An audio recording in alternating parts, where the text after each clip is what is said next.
नमस्कार स्टूडेंट्स, मैं आभा जैन।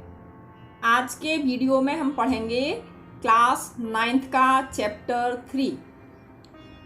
यदि आपने चैनल को सब्सक्राइब नहीं किया है तो आपको चैनल को सब्सक्राइब करना है और शेयर करना है। ओके स्टूडेंट्स, जहाँ मैं पढ़ूंगी वहाँ आपको ब्लू कलर से लाइन दिखाई देगी। चैप्टर का नाम है परमम निधानम कहा, अर्थात श्रेष्ठ खजाना क्या है। तो हम आपको पहले एक छोटी सी स्टोरी शॉर्ट में बताते हैं कि क्या है इसमें स्टोरी, ये चैप्टर कैसा लिखा गया है। तो आइए हम शॉर्ट में आपको इसकी थोड़ी सी स्टोरी बताते हैं।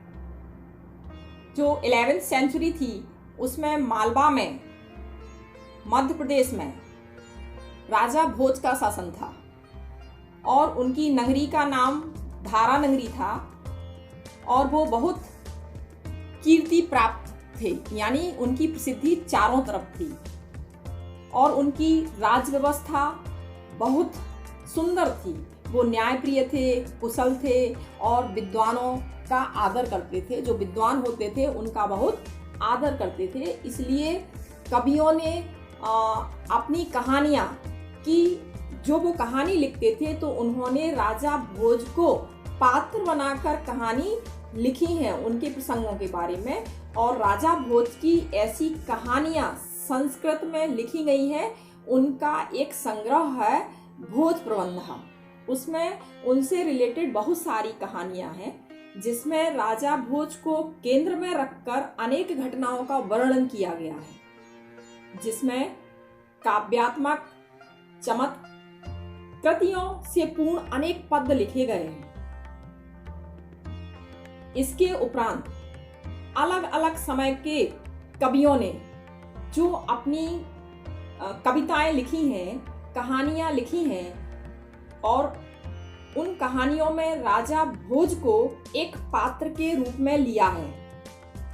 तो भोज को लक्ष्य करके रचित ऐसी ही डिबेट वाली कहानी हम यहाँ देखते हैं। ओके स्टूडेंट्स, तो आइए हम संस्कृत का चैप्टर पढ़ते हैं और उस डिबेट को देखते हैं कि इस डिबेट में क्या है।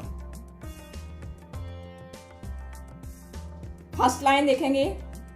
भोजः नाम नृपति विद्याप्रियः कलाप्रियः प्रजाप्रियश्च आसीत्। भोज नाम का राजा विद्या प्रेमी, कला प्रेमी और प्रजा प्रेमी था।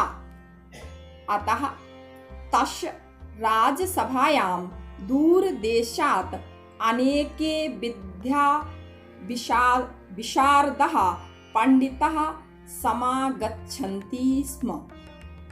इसलिए उनकी राजसभा में दूर दूर के देशों से अनेक विद्या में निपुण पंडित आते थे। नेक्स्ट लाइन देखेंगे। एकदा भोजः प्रसादस्य गवाक्षे उपविष्टिः आसीत्। एक बार भोज महल के झरोखे यानी खिड़की में बैठा हुआ था। सः मार्गे एकम नवागंतुकम अनभिज्ञम युवकम पश्यति। वह मार्ग में आने वाले एक नए अपरिचित युवक को देखता है। तस् परिचयम ज्ञातुम सः तम प्रसादे आहरयति। उसका परिचय जानने के लिए वह उसको महल में बुलाता है। ततस्योः मध्ये एवं वार्तालापः संजातः। बाद में उन दोनों के बीच इस प्रकार वार्तालाप हुआ, अर्थात बातचीत हुई। ओके। भोजः भवान कहाँ वर्तते। भोज, आप कौन हैं। युवकः अहम घट पंडितः अस्मि। युवक, मैं घट पंडित हूँ। भोजः घट पंडितः किम नाम घट पंडितः इति। भोज, घट पंडित, घट पंडित अर्थात क्या? युवकः, यथा घटे परिपूर्णम जलम तिष्ठति। युवक, जिस प्रकार घड़े में लबालब पानी होता है, तथैव मयि परिपूर्णम ज्ञानम वर्तते। उसी प्रकार मुझ में लबालब पूर्ण ज्ञान है। अतः अहम स्वात्मानं घट पंडितम मन्ये। इसलिए मैं स्वयं को घट पंडित मानता हूँ। Next line. भोजः युवकस्य गर्भपूर्णं युक्तुं श्रुत्वा स्वात्मानं ततोप्यधिकं मत्वा अहंकारेण सह। भोज, युवक की गर्भपूर्ण युक्ति सुनकर स्वयं को उससे भी अधिक मानकर अहंकार के साथ।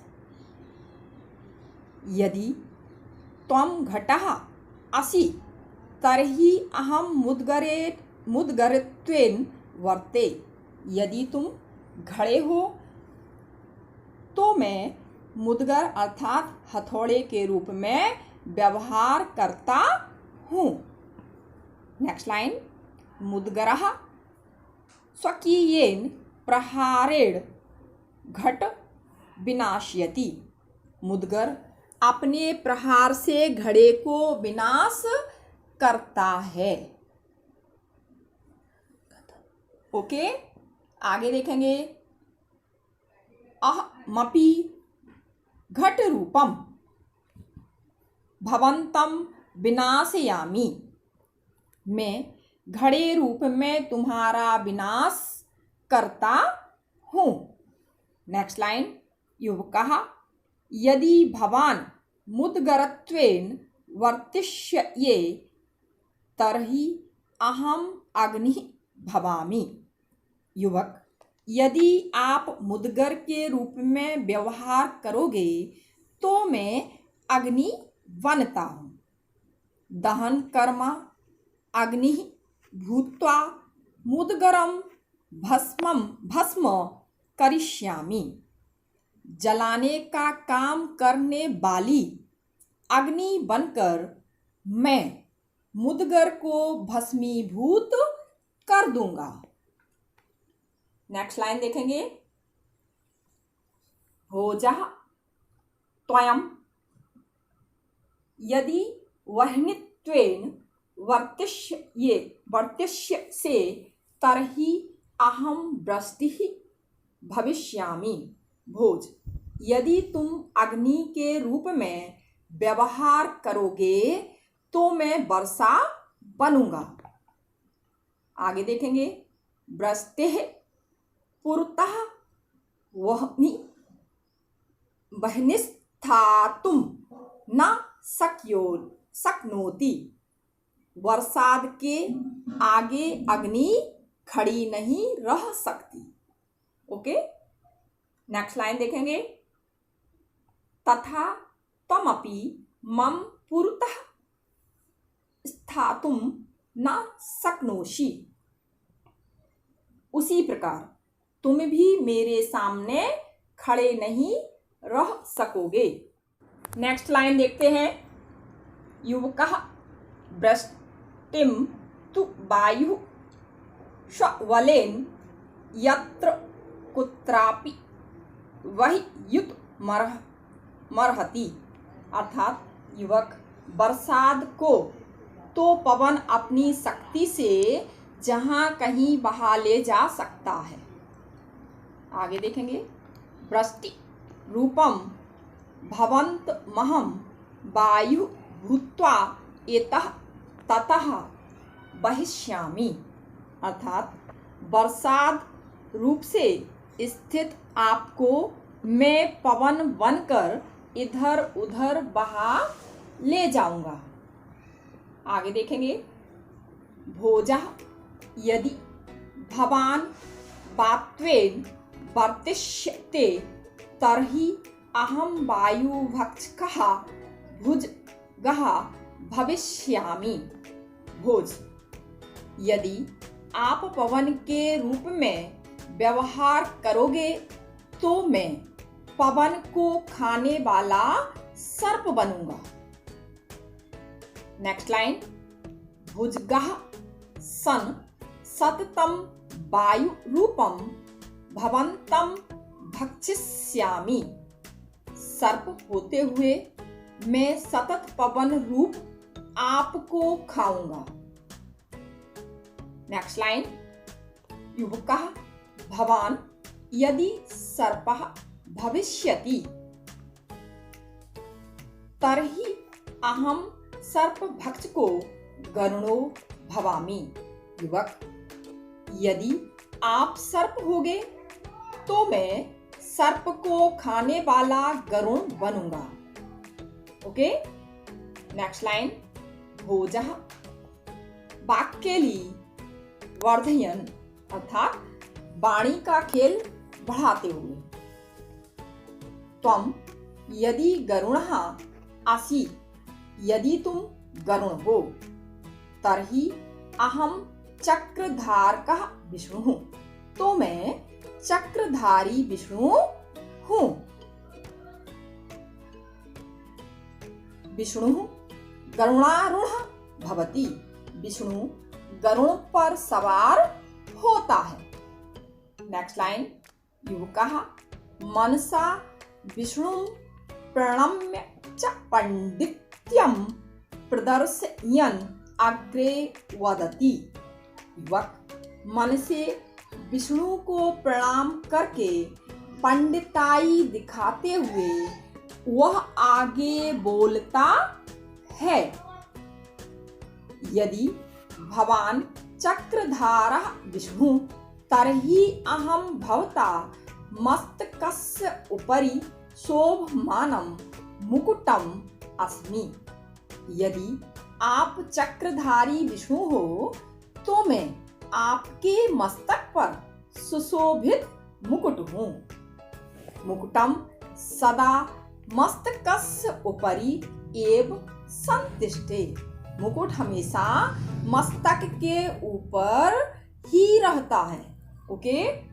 नेक्स्ट लाइन देखेंगे, भोजः युवकस्य पांडित्यम अनुभूय। भोज युवक की पंडिताई का अनुभव करके। आगे देखेंगे, तर्हि मुकुटस्य उपरि शोभमानं पुष्पमहम्, तो मैं मुकुट के ऊपर सुशोभित फूल हूं। एव महम अधुना तपोपरि स्थास्यामि। इस प्रकार इस समय मैं तुम्हारे ऊपर रहूंगा। युवकः भवान यदि पुष्पम भविष्यति। युवक, यदि तुम फूल बनोगे तर्हि अहमपि भ्रमरो भूत्वा तब पुष्पस्योपरि स्थास्यामि, तो मैं भंवरा बनकर तुम्हारे ऊपर अर्थात फूल के ऊपर रहूंगा। भोजः एवं भवान द्विफेरः तर्हि अहं सूर्यः। भोज, इस प्रकार आप भ्रमर हो तो मैं सूर्य हूँ। पुष्पस्य अन्तः स्थितः भ्रमरः सूर्यास्त काले बंदी भवति। फूल के अंदर स्थित भौरा सूर्य अस्त होते ही कैद हो जाता है। अहमपि त्वं वंदिनं करिष्यामि, मैं भी तुमको बंदी बनाऊंगा। नेक्स्ट लाइन, युवकः अहो भवान सूर्यस्तर्हि अहम महाप्रभावी राहु।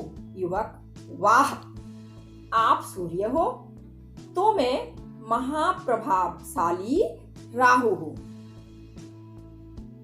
राहुस्तु सूर्यम ग्रस्ते, राहु तो सूर्य को ग्रसता है।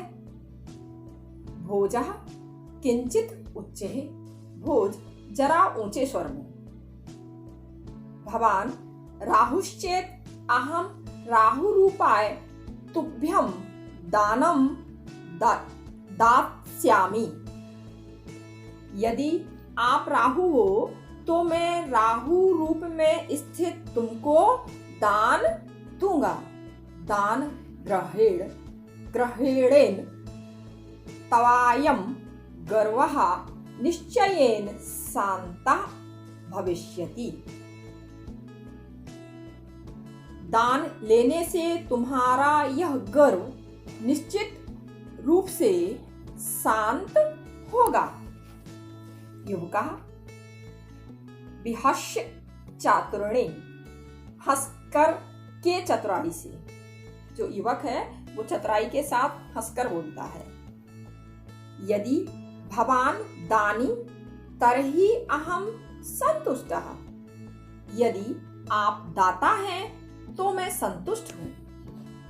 भवतः दानस्य प्रयासः निष्फलः भवति, आपके दान से प्रयास निष्फल होगा।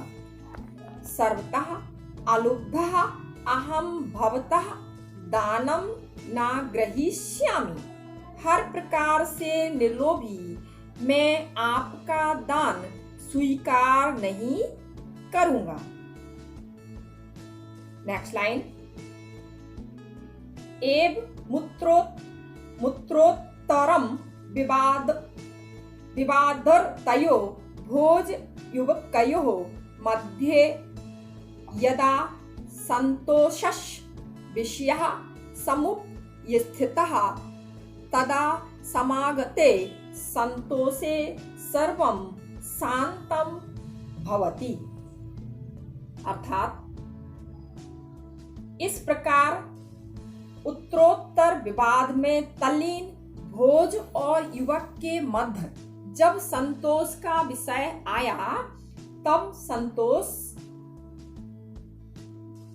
प्राप्त होते ही सब शांत हो गया। ओके। इति वचनानुसारम विवादोऽपि स्वमेव शांतः, इस वचन के अनुसार विवाद भी स्वयं शांत हो गया। Next line.